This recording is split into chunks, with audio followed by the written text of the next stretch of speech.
writers. Hello, Miss McKay students. I'm back today to do another lesson with you. We're on day 3 of our writing lessons together. And if you kind of remember what we were working on, let's think about that quickly. We are writing a realistic fiction story about someone who's accomplished something. So this story is make-believe, but it seems like it is something that could happen, but it did not. Or maybe it's based on something that happened, but it's still make-believe. So today we're going to continue writing that story. And just so that you're ready, I want you to go gather up some of the things that you'll need during this writing session. So today you will need your planning sheet from 2 days ago, from the very first day. You'll need your beginning portion that you wrote the last session, and then just a plain sheet of paper and a pencil or pen, whatever you can find to write with. So if you want to pause and go get those things, then you'll be ready. Okay, so today we're going to be writing the middle of our story.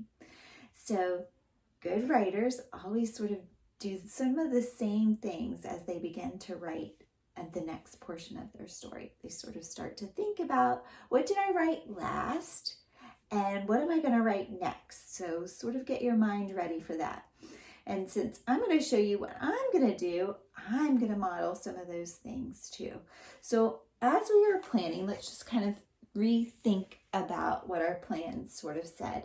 We wrote yesterday the beginning, and we used our plan to help us remember what's going to kind of go in the beginning of the story. And in the beginning, we're going to talk about the characters and the setting in the beginning of the story. And the beginning of the story is going to have the characters and setting introduced, and we're going to get just a touch of what the problem is going to be. Are we going to know for sure what the problem is in the beginning? No, but we're going to get an idea of what the problem is.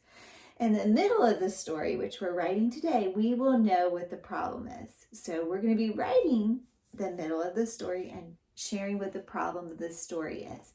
And when we do that, I want you to kind of really be thinking about your senses again and thinking about one sort of sense that maybe we talked about a little bit yesterday, but that's going to be really important today.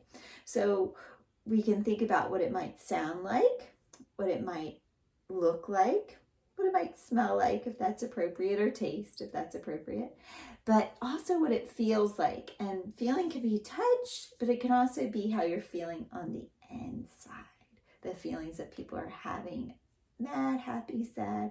And when there's a problem, people have strong feelings. So I want that to come out in my story today.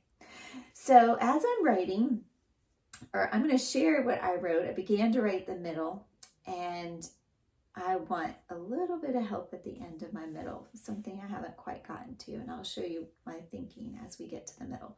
So I'm going to start to read my beginning so that I review what I wrote before, and so that my middle goes right into the beginning of my story, so they go nicely together. So I'm going to start to read it again, and I have written, Elise stood on the stage ready to practice her dance. The dark, chilly theater was filled with rows of seats.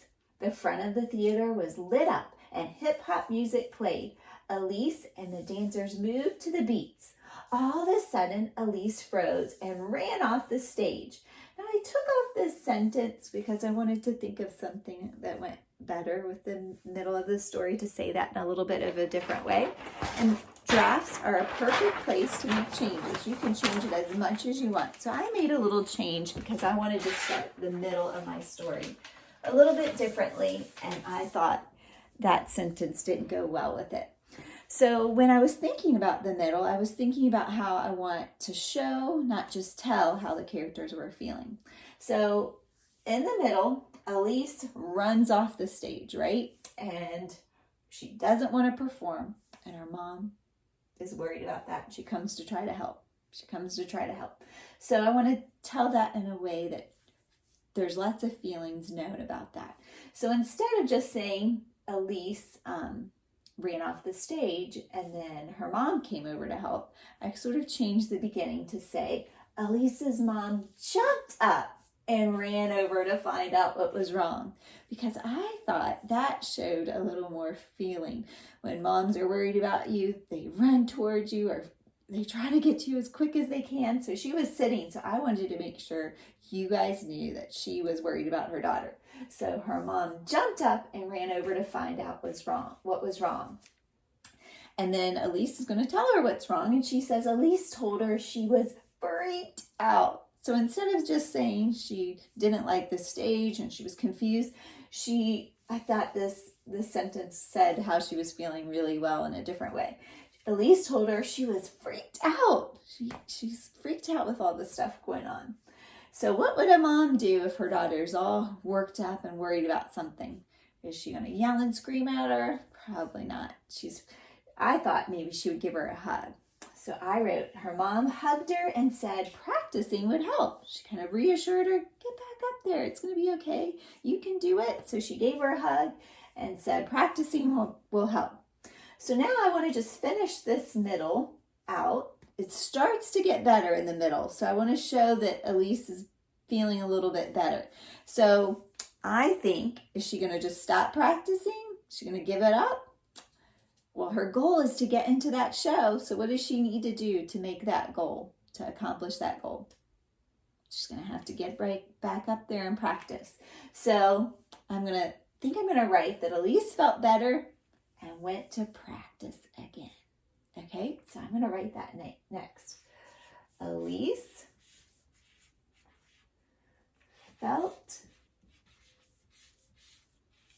better and got back on stage to practice. All right, so now I have the middle of my story written. Tomorrow, I'm going to be writing about the end, and the end is when we know the solution. Everything's all taken care of. There's a nice little bow. It gets all tied up. And what is the goal for her? To get up on that stage and perform in the show. So I've got to make sure that that happens at the end of the story, right? So tomorrow, that's what the end of my story is going to be about. But today, it's your job to take some time, read over your beginning, look for your middle, and make sure that you plan and write out the middle of your story and try to include some feelings in there. Show, don't just tell how the characters are feeling in the middle.